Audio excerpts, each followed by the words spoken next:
গেছে গোলামের ফোটা হানেতে। এই গাইসা টা লাগবে 1000 চালু দে। বাপু টাকা পয়সা নাই।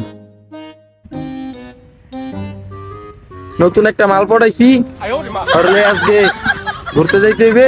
চালু টাকা দে 1000, মাথা মুথা কিন্তু গরম হইবে। চালু। তুমি মাইয়া লইয়া ঘুরতে যাও না পুরা বেটি লইয়া ঘুরতে যাও সেই আমার জানা নাই।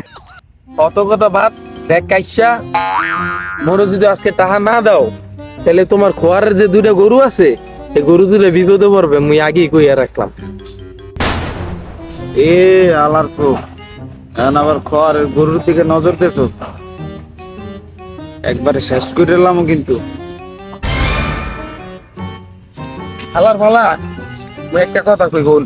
মায়ের লগে কথাবার্তা যেমনে কও মনে হয় যে তুই আমার পোলা লাগো না ভাই লাগো। এই যে কিন্তু মুই চাই নাই, তুই মোরে মনে করো কি জোর করছো, বাধ্য করছো মোরে। ও নত কথা বাদ, আজকে যদি তুমি মোরে টাকা না দাও ঠিক আছে তাহলে কিন্তু রাত্রে তোমার ঘরে ডাকাতি হইবে। হ্যাঁ হ্যাঁ যদি কয় কেমনে, তাই মোর বন্ধু বান্ধব যেই কয়জন আছে অগর দিয়া ডাকাতি করো। যা